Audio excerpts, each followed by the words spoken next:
Hey, May 11th, down here at Lake of the Ozarks, bring you a weekly fishing report brought to you by James and Denise Steele Guide Service. If we can ever help you down here at the lake, please give us a call. We'd be glad to take you out and show you kind of how we approach this lake and some of the patterns and some of the techniques we use to catch fish down here all year long. So, boy, it's been just over a week, about a week and a half since I did the last report, and things have really changed a lot. Big drastic change. Um, Probably the most is probably everyone knows we've had a lot of rain, just tons of rain, and it came down really quick. And it was last week, and it had really dirtied up and even muddied up a lot of the river arms. Actually, the entire lake, um, at some stage has a lot more color than it had, say 2 weeks ago or even a week and a half ago. Um, Water temp.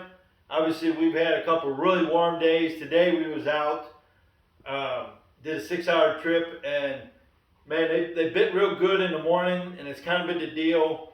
And then as that heat really picked up in this afternoon, they seem to kind of shut down a little bit. Which normally this time of year, that heat will bring them all in, and gets that water to where it needs to be temp wise. That's the only thing that's kind of been off. Cause we've had a lot of cold fronts, rainy, nasty weather the last several weeks. But this week, obviously, we're up in the 90s. So, it's everything's right for these fish to be spawning, and I would say the majority of the fish are still coming, and they're coming this week. It's going to be this week and next week for the vast majority of fish that are going to come in and spawn. There's a lot of fish already been up and they've been spawning, and you catch them on the beds and stuff back when the water was clear. Right now, the water we were in today, you're not going to see any beds. That water went from almost 4 foot of visibility to today we was probably fishing. It was probably 16-inch visibility. So,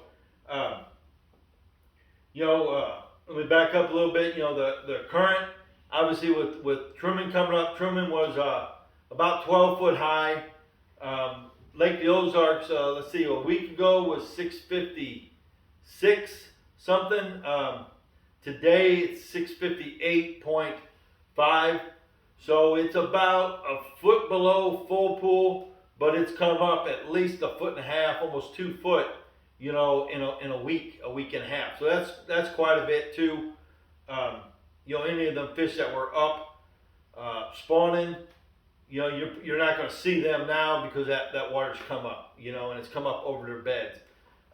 One thing I will say about the water coming up, and we did notice it today, and it's kind of pretty much happens all the time when you have a fluctuation of water and it comes up really quick compared to like if it creeps up, fish will adjust as it creeps up, and they'll get real shallow and get in that new water really quick. Compared to the way it came up this last week and a half, it rose really fast. A foot and a half to almost 2 foot, and a lot of times what that do is your fish will just hang on that old bank line, the old shoreline. They'll hang there for a little bit.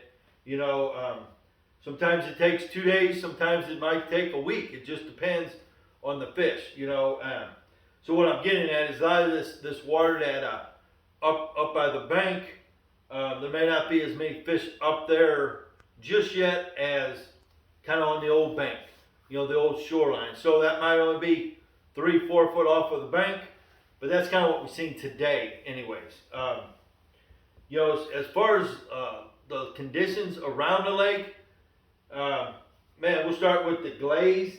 The glaze is pretty muddy and really dirty all the way down to PB2.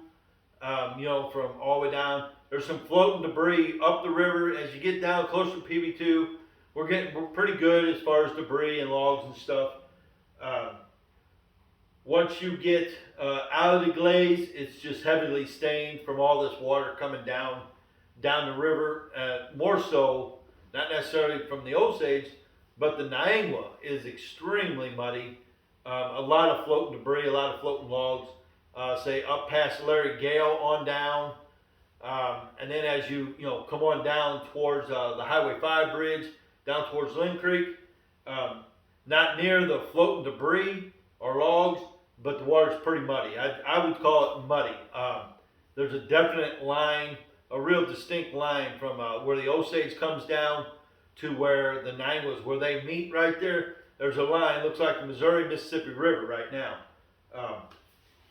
As far as the Osage has some good color, but it's not muddy. It's just dirty. It's stained up. As far as fishing it, I feel real comfortable fishing the Osage.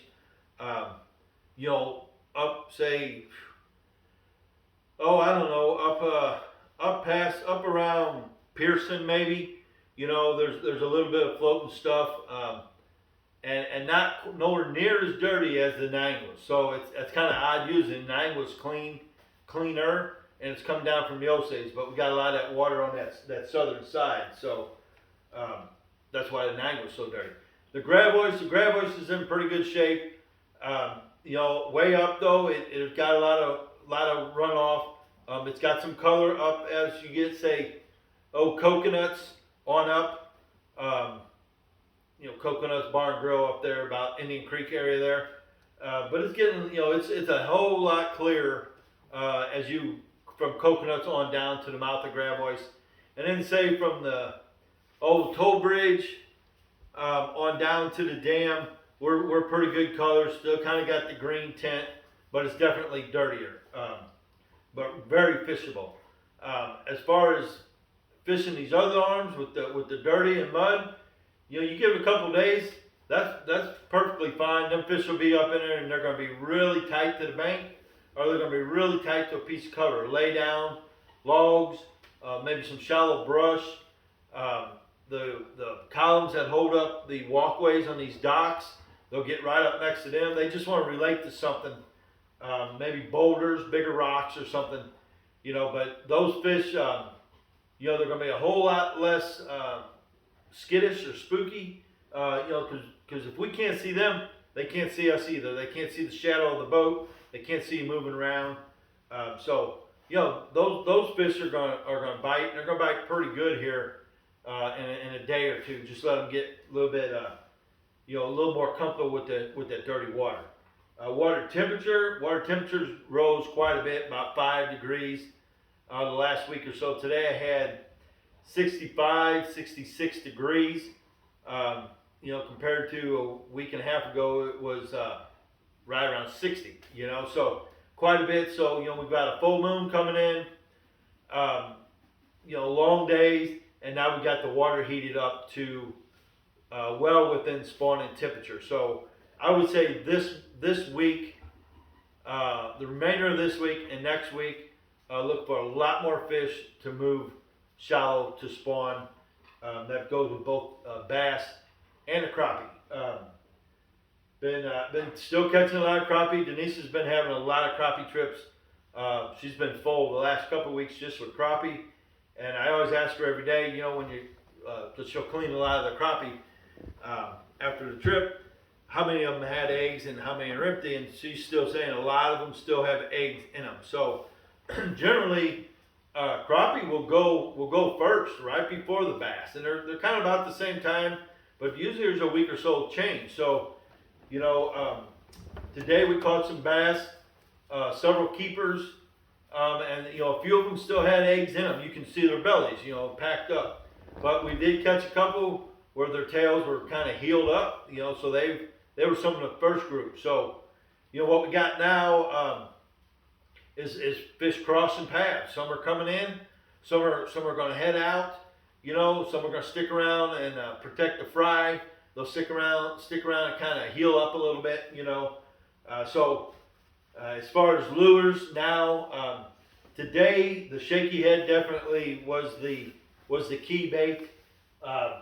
We was just throwing on a spinning rod and reel here with 20 pound the high vis yellow Power Pro with a 15-pound fluorocarbon leader. And then, we were throwing a 1/4 ounce Crappie shaky pro head with this a green pumpkin blue flake shaky head on it, or the Zoom mag finesse worm. I like the green pumpkin red flake if you can find them, but really with the watercolor right now, if you get something around their beds or anywhere close to where they're roaming the banks or looking for food, or to throw next to a piece of cover, you're going to get a bite if he's in that area. This morning, the bite was extremely good. We caught a lot of fish, several keepers from 7 o'clock to, 10:30, and then started tapering off from then up until, almost 1 o'clock. We'd catch fish here and there, but nowhere near like the morning bite.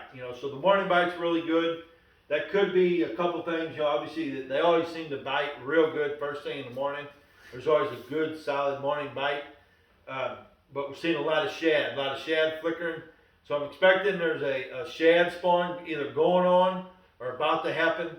When you retrieve your baits and you're bringing them in, and them shad are bouncing off your bait and following it in, that's usually a good indication that the shad are starting to run, starting to have a shad spawn. So, with that being said, a lot of fish will be working, feeding on them shad. Like I said, the shaky head right now is probably your best bet for catching a lot of numbers and some keepers. We had a 3-pounder, probably a 3.5 today was our biggest, and then we had several, them 16 inchers. Good solid fish. For a day fishing, and then we caught several of them the short 14 inchers too. As far as when you see these shad starting to run like that, a buzz bait, a 3/4 ounce or a 1/2 ounce, say Crappie or head knocker, a buzz bait, just throw you a black one, black blade, gold blade, silver blade, just something dark right now with that water so dirty. But if you get it in around their beds or anywhere close to fry, or where you might see the shad running in the bank, that can be extremely productive this time of year. I still haven't seen it real good yet for the buzzbait, so that's any day. It could be, tomorrow we might really get them good on it, or maybe a week or so, but I would definitely keep throwing the buzzbait. The whopper plopper, the mid-sized whopper plopper, same deal. You can throw it, you can let it sit there. Spooks are really good this time of year. You can throw it there. Sometimes they'll come through the all that, the stuff falling off the trees, the pollen and stuff. You can throw a spook and keep it in that zone a lot longer. Throw it right to the bank and just bounce it. Work it fairly slow in this dirty water. You don't want to work it real fast right now. You want to give them a chance to hone in on it, find it, and come up and hit on it. And then also, if you're fishing around beds, you may not see the beds, but a spook over the top of the beds can be deadly this time of year. Just throw it like on 12, 14-pound test on a medium action rod so you can work that bait. You want the amount of filming so that line will float and it won't, slow down the action of your bait. A little square bill right now can be really good. If you can, just kind of parallel the banks. Some of them little ledgier banks are real good. That's usually a lot where the shadow run on these little ledgier banks, kind of just inside main lake points or main lake points, maybe some little steeper banks back in the creeks. Just kind of parallel you just a little square bill and throw it right up to the bank and just keep that thing about a foot to 3 foot off of the bank and just work that along there. And a lot of bass are up there feeding on shad, and they will definitely feed on the square bill this time of year. The chug bug, just the storm chug bugs, been working good, topwater.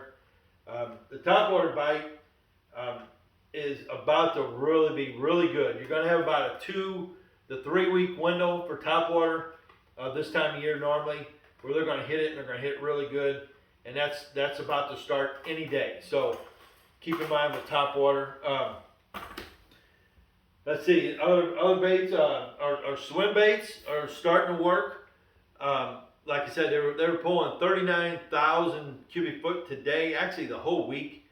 And we went out to Main Lake today just to test it a little bit. And we caught a couple fish out on some dock corners, a couple wave breaks, just some of them fish where you get on the upstream side of the dock corner where the currents come down. Right now, you get out there, you can pull up to a dock and that current's coming by there like a river.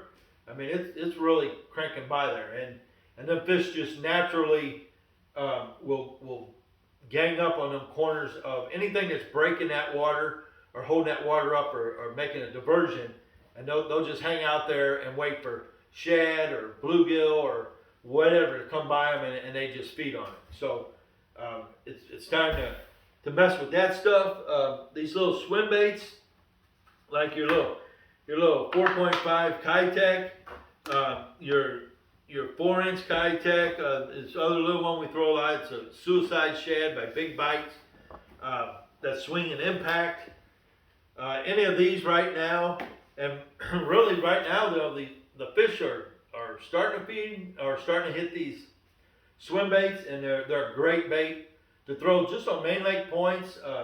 Some long points that come out, some points with some drops, but the majority of these fish are still up fairly shallow. They haven't made it out to, say, the ledges yet, or out deep yet. You know, we're still a couple weeks away from that, I would say. Although I wouldn't be surprised if somewhere out there, with the way that water temp is really heating up fast. But generally, them fish, after they spawn, they get post-spawn, they'll kind of heal up a little bit, start feeding up pretty shallow, and then as that water temp warms up, they'll move out and they'll get out on them ledges if they keep pulling this current. Like, probably the best thing that could have happened was Truman got all that rain, and it really brought that lake up. I always like Truman to be up, 15 to 20 foot of water as we're going into late May, June, because then that means they're want to release that water and run it through the Ozarks and give us a lot of current that just makes that those ledge fish, point fish, bluff ends really good when they're pulling current. So just keep an eye on that. Another bait like we kind of play with, we catch fish on your frogs, like your scum frogs, like you throw in grass or over those big moss mats. This time of year, we've got a lot of that pollen floating on the water, and a lot of those, I don't even know what they're called. We used to call them helicopters. Little helicopters when we were kids, they come down, but they leave them long strings of, there's probably some in the boat here, of that pollen. Well, when you're trying to work some top water, whether it be chug bugs or buzz baits or stuff, a lot of times it wraps up in it, and it's a lot of hassle. But you can throw like them scum frogs, or like this little frog here. It's got them little feet that plop and twirl on the back, and they'll come through that stuff without getting hung up. So you can skip. Another thing is these frogs skip really, really good.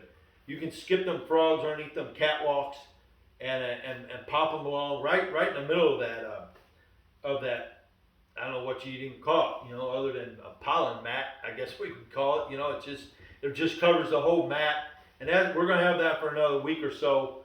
But you can throw them frogs up there and work them just like topwater, and you get them around them beds or underneath that shade, under them catwalks. A lot of these bass will spawn, and they'll go right to those catwalks with that over their head, and they'll just kind of recover underneath them catwalks. You kind of got to get in there, whether it be flipping a shaky head in there or trying to flip a topwater in there, even your crankbaits. Try to get something up in there and get a reaction on one of them fish that are hanging out there. So, that's about, your Cinco, your weightless Cinco, your wacky style Cinco, it's working real well, and it's gonna work for a while. I just buy them usually in bulk. Green pumpkin and gold flake, I like that. Something kind of looks like a little bluegill maybe, and just put there's several different ways. We won't go into too much, but they got the little rubber bands that go on this. You can hook your hook in it, and the purpose of that is your bait, when you catch fish, it'll slide up that line, won't tear up your bait. and you know, you get that fish in, take it off, and slide it back down. Or you can just take a hook, like a number 4 hook, a number 6 hook, and hook it right through the center of this. You want this almost center, so that thing's laying like this. So when it's sinking pretty level. When you twitch it, you know, it gets a lot of action. You just let that sink. A lot of times, just let it sink to the bottom. Maybe get a twitch or two. As it gets to the bottom, let it sit there, and then just pop it up off of there. And most of the time, they're going to hit it as it's falling real slow, anywhere around the beds or anywhere where they're feeding. It's just a deadly bait this time of year. Just rig that on a spinning rod and reel, and you can really skip it. You can skip this thing 20, 30 feet back up underneath them cables, under them catwalks, under some of these trees. Some of these trees are hanging out now. You know, it's just a really, really effective bait this time of year. This is when it really shines. So, you know, that's something you can try. Just go down the bank, just put one in, throw it right up to the bank, and just twitch it off there, let it sink, twitch it, you know, and I mean, they'll usually grab it, and you just gotta watch your line, because a lot of times they'll just hit it and they'll just take off to the side. But you'll see it pretty quick. You can catch a lot of fish like that, you know. Man, that's really about it. The only other thing is, like, we found, you know, we've got the Gator Lock jig head made by Crappie Gator, and we always used it as a flipping bait, you know, like flipping, you know, the muskrat or sweet beavers or brush hogs, things like that. But this thing works really good with these swim baits. You know, you just put that swim bait on it like you normally, and I know it's probably hard to see, but look it up on Crappie Gator's website and you can see it. But it's got a wire keeper that comes down, and it's got a 90 bend on it, and you push that up through that plastic and hook it on that shaft of the hook there, and then you've got all this you know, keeper holding that swim bait on there, so you can get a lot of fish out of the same swim bait. It's very easy. You don't have to use glue. You don't have to screw stuff on there. You know, you just go up through there, push it through there, and click it, and you're good to go. So on swim bait, a lot of times I'll just peel that weed guard out of there, because I'm not going to drag it on the bottom or bring it through brush. I'm just throwing on these points. So I'll pull that weed guard off so I don't have that interfering. But this works excellent with these 4, you know, 4.5 inch swim baits. You know, you give it another couple weeks, we'll start throwing the bigger swim baits. You know, and those I usually just take like a 3/4 ounce, the reaction jig from Crappie Gator, and I'll peel that weed guard out, and I'll put that swim bait on there. You know, it seems to work really good with that line tie. Let that thing go down, hit. You know, it seems to just work perfect with those bigger swim baits. But we'll kind of go over that a little bit later as it goes through. Boy, I'm into the second week of a Vexus owner, and still really impressed with everything. The last 2-3 trips I've had 3 people, and it works great. It's huge room. I got the single console this time, and that really works. I usually go down the bank, you know, headed this way, so a guy can stand in the center here on the back, and then somebody up front with me, and then switch up. But it just has a ton of room.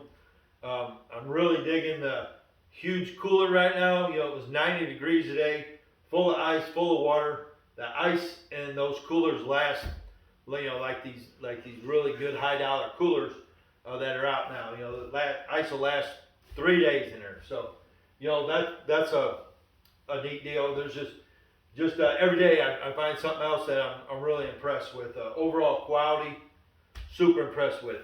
A couple other products I want to tell you about. I run across is this DD26 fishing. I have no connection with them. I don't no relationship with them, other than on these boats. You know, you want to, your motor toter is extremely important. There's several different types out there, but their motor toter is hands down the best motor toter on the market right now. Denise has one on her boat. I have one on my boat. You can buy them. I don't even know how many colors they have, but you can find whatever color you want. color coordinate to your boat. They're really easy to put on. They've got cushions built in, so the pressure points on the motor sets on it perfectly. It protects your transom, protects your motor. It keeps your steering hydraulic lines from going back and forth, putting too much pressure on them. It holds it tight, holds your motor straight, so you don't get that motor lean. You don't want to be that guy going down the highway with your motor laying over. You don't want to be that guy. You know, you want it straight. You want it looking good.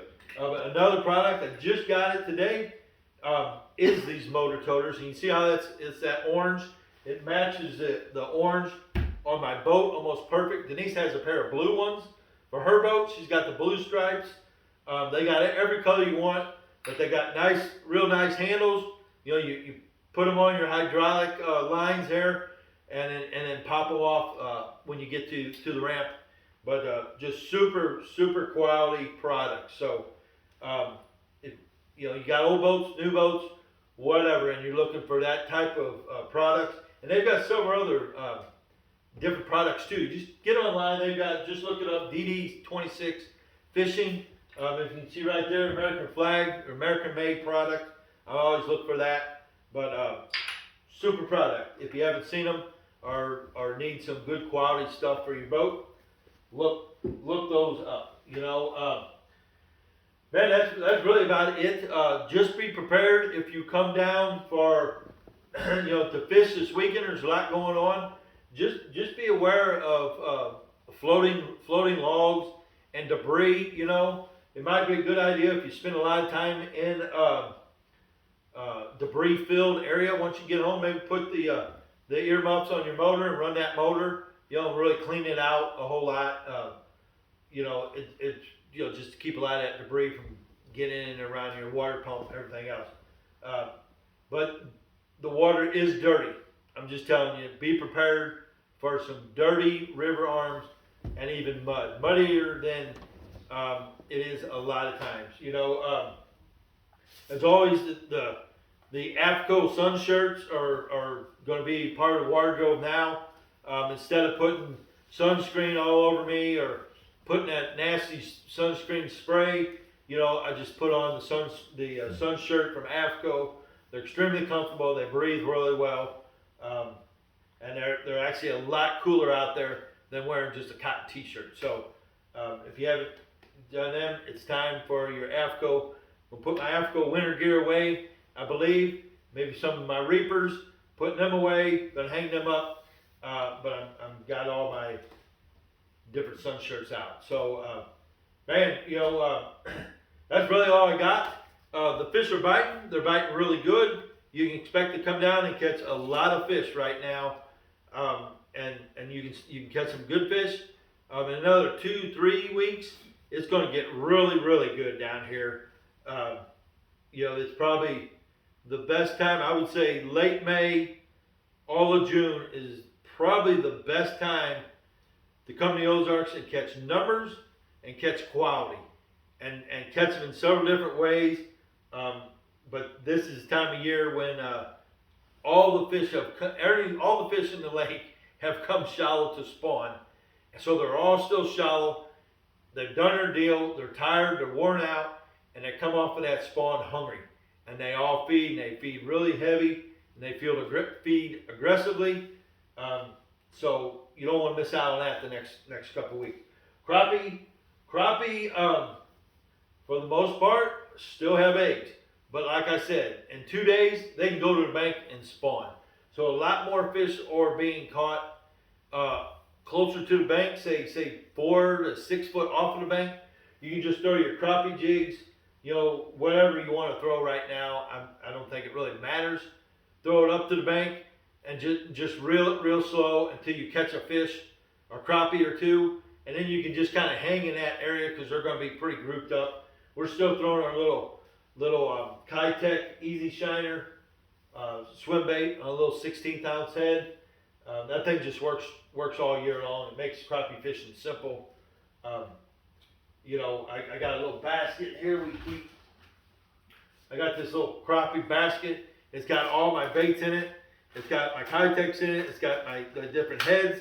the crappie nibbles and everything. It's just really easy just to put all your crappie stuff like in a basket like this, and you get somewhere where you're crappie fishing, you're gonna sit there a while, you can pull that basket out, put it on the front deck or on the floor as someone breaks off or you wear out a bait, the easy access, and then when you're done, you just put the whole basket back into your rod box or your tackle compartment or whatever. So that's something I've found has been a lot easier with crappie.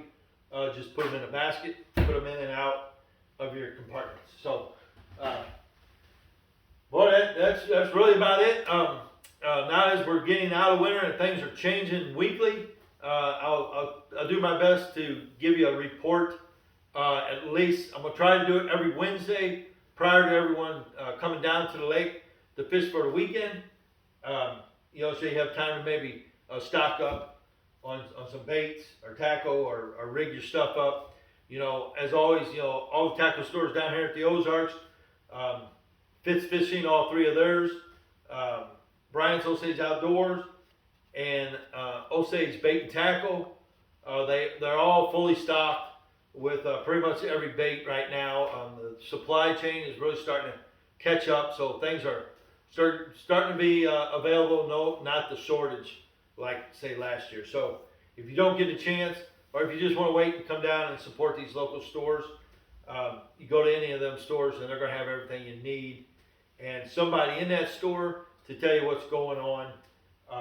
Denise works at the Kempton store, so if you're coming in that direction, or you want to go talk to Denise, maybe talk about a guide trip or setting someone up with guide trips, Denise works at the Kempton stores once or twice a week when she's not guiding.